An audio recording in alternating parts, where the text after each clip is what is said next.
Hello AP seminar friends.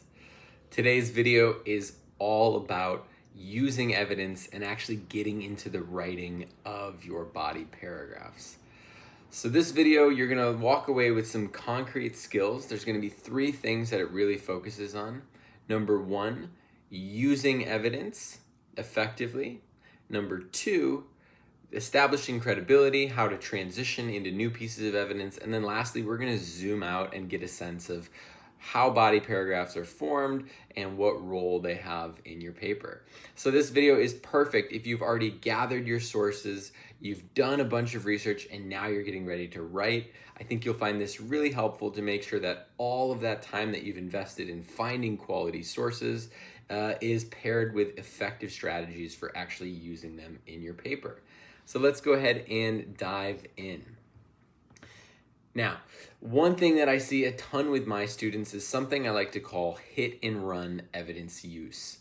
This is where the big quote, the statistic, it just gets dropped. And these quotations sometimes don't have clear relevance, or I have to kind of figure out as the reader what is the relevance of this quote. This is when students try to just let the quote speak for themselves. Now, why does hit and run evidence happen? Well, there's a number of reasons. Firstly, sometimes we're just rushing to get to the next point.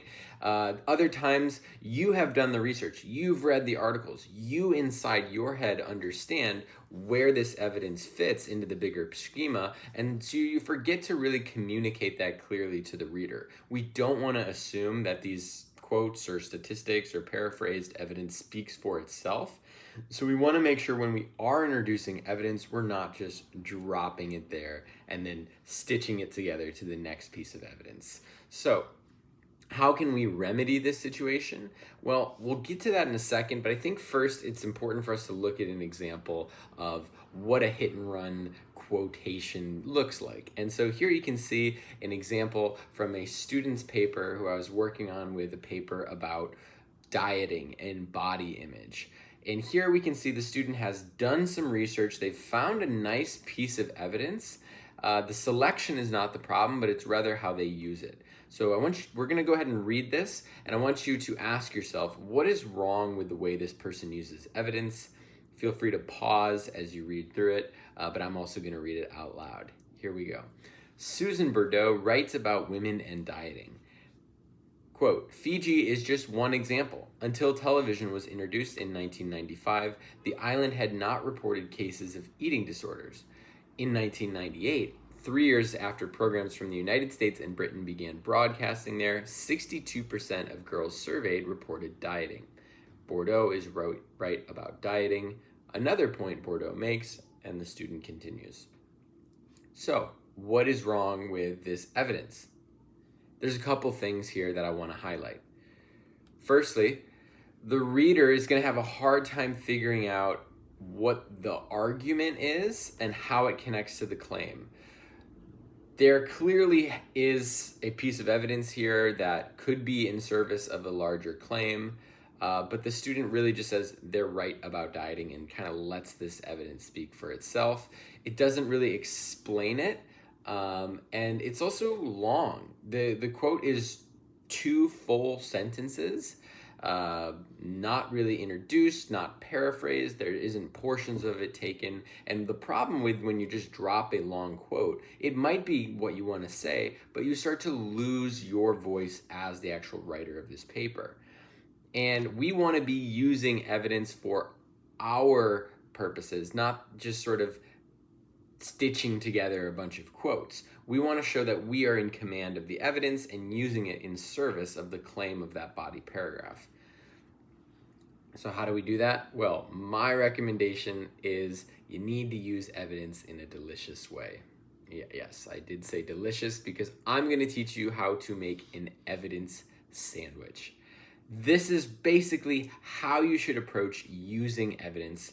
There's a recipe here that I think you'll find really helpful in thinking about what you need to include as you work with pieces of evidence. There's 3 parts to the evidence sandwich. The top piece of bread, the introduction of evidence, the meat of your sandwich, the actual evidence, and then the bottom bread, the analysis. Bear with me on this analogy, but basically you wouldn't want to have a sandwich with just the meat.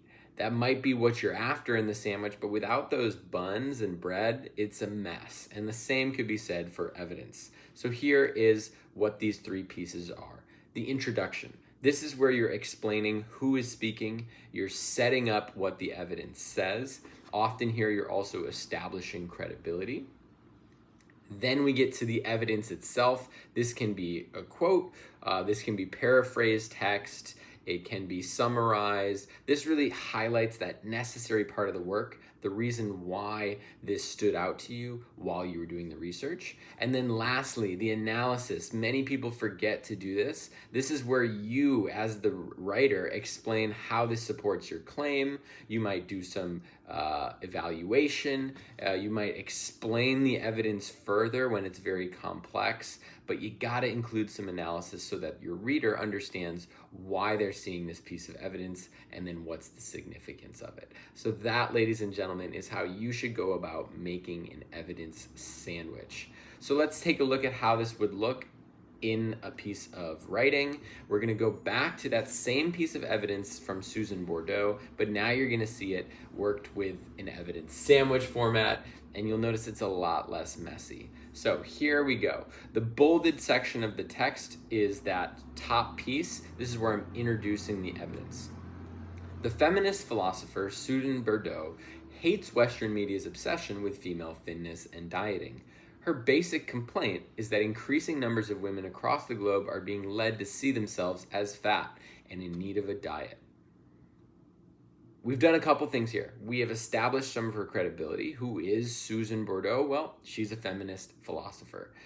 And we've also done some summarizing of what her basic argument and perspective is, even before we've gotten to her piece of evidence. So now my reader knows this is going to be a piece of evidence that helps reinforce that complaint that she has with this obsession that the West has with female dieting and thinness.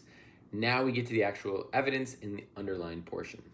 Citing the islands of Fiji as a case in point, Bordeaux explains that until television was introduced in 1995, the islands had no reported cases of eating disorders.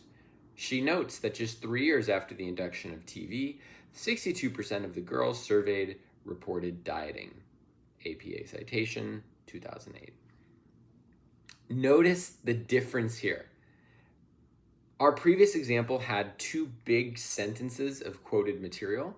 Here we have the two big parts that the previous writer was trying to get to, but it's worked into the flow of the writer's voice. So, for example, it says, citing the islands of Fiji as a case in point, and then it talks about the television being introduced. This clause at the beginning tells your reader, hey, this piece of evidence about Fiji is just an example, one example, a case in point of this larger trend that I'm talking about. Because after all, this paper is not about Fiji in particular, but here it makes sure that this evidence about a very specific place can now be understood as just one example of a trend that this paper really is about. Then we go back to the writer's voice after the quote. She notes that just 3 years after the introduction of TV, quote, 62% of girls surveyed reported dieting. This is really, the first part of it is just kind of a rephrased, tighter version of the quote. But again, this helps reinforce you as the writer in command of the evidence. But we still need analysis to make sure it's completely clear. Here in blue, we can see the analysis.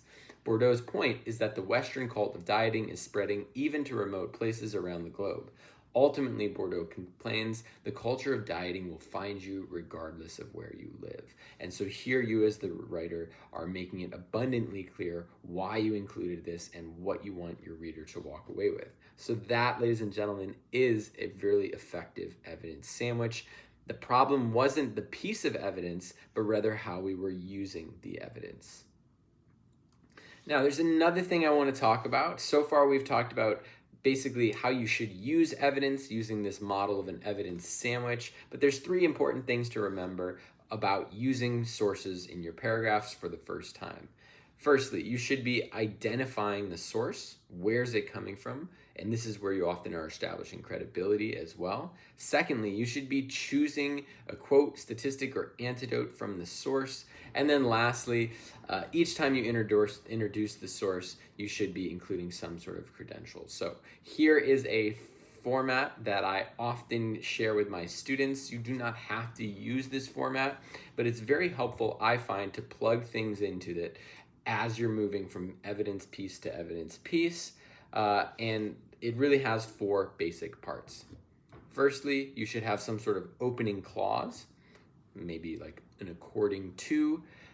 When you're using a piece of evidence that's following another piece of evidence, you often also might want to talk about the relationship between the pieces of evidence in the opening clause, like another researcher who supports the idea of X, Y, and Z is, this is a great skill and something that's actually on the rubric for your papers, to talk about the relationship between sources. But I digress. The 4 parts.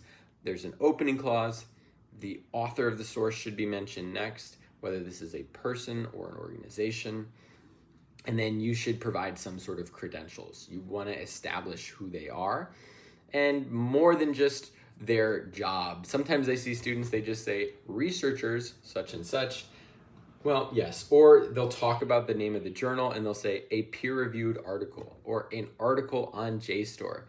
Yes, that's telling me a little bit more about the source, but that is not necessarily establishing credibility. Instead, I might want to say, a professor who's worked on issues of dieting for years now, or a world-renowned professor, or you might want to mention the institution, a Harvard business analyst. You want to give as much detail as necessary, but also not too much. Like, you don't have to go into their whole career. They've published 33 books and they're married to a success. No, we want to kind of make sure we're hitting the points, but without getting too lost in the weeds. And then lastly, of course, we have that piece of evidence. So here's the way these 4 pieces might work in a very simple sentence. According to Mr. Walker, a professor of education at NYU, 90% of students love seminar. And then there is my citation.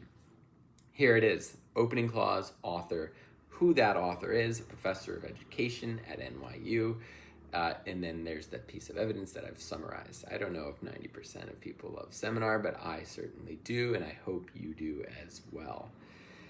And if you are a teacher watching this video and you want to see access to all of these materials, there's a link in the bio with year-long curriculum, a ton of resources that can help you guide your students through AP Seminar. But let's take a look at an example of if the author is maybe not a person, but an organization. This comes from a student paper I had where they were arguing that instead of a 5-day work week, we should have a 4-day work week because of all this technological innovation like AI. Here is how this looks. In a statement released by the Industrial Workers Union, one of America's oldest and largest unions, they claim that conditions have not improved for workers despite massive leaps in technology since the 20th century. There's my APA citation. Again, not a person, but here we do want to say what this organization is, and so there you can see establishing credentials as well. So now we've covered 2 things. We've looked at how to make an evidence sandwich, and then now I've talked a little bit more about introducing evidence and the formula that you should go about as you're introducing a new source or you're connecting another source to a previous source. But how does this all fit into your paper? In the last part of this video, we're going to zoom out and we're going to talk about the body paragraph and how it works. So body paragraphs, I know you've probably heard about body paragraphs since you were a young person, but here's really what I think they are in their simplest form. Body paragraphs are units of text that offer supporting evidence to back up a thesis statement of an essay, report, or story. A good body paragraph contains 3 sections: the topic sentence or key sentence, then the relevant supporting sentences, and then lastly, a closing or transition sentence. Having a structure like this makes sure that your paragraph is focused on one single main idea and provides clear, concise information. I often say that it's like an umbrella. All that evidence that you want to fit under the umbrella has to be defined in that topic sentence, and it has to stay on theme. Otherwise, we want to create a different paragraph for a different idea. So let's talk a little bit more about those three components, starting with the topic sentence. A topic sentence or key sentence is usually the first sentence of your paragraph, and essentially for your reader, it's preparing them for the information to come. So if one of your body paragraphs is about the culture of dieting as evidenced on TV, and the next one is about the impact of social media on body image, you want to use the topic sentence to tell your reader, hey, now we're talking about social media and body image. And then all of the evidence that follows should be underneath that theme that you've defined. Topic sentences are really useful when you're pivoting to new pieces of information. And then let's talk about supporting sentences. Body paragraphs contain information that allow you to back up your claims with supporting points, examples, research, statistics, studies, quotes, paraphrase text. This is your place where you're using your evidence. This should fill the main body of your essay, and it should be a mixture of the things from the sources and your analysis, and therefore you must support the main points of your analysis with textual evidence that's taken from sources. You want to find a balance of not just quotes and paraphrasing, and not just totally your analysis. You're really using this evidence as you weave together your own perspective and your own opinion or your own sort of assertion in your IRR. Now, lastly, a concluding sentence. Even if it's not the very last sentence, a conclusive sentence often sort of wraps up this train of thought or idea before moving on to the new paragraph. It could be some summarizing, could be a place in your paragraph where you're taking different pieces of evidence and sort of drawing connections and relationships between them. And then we're often using this sentence for transitioning or setting up our next idea.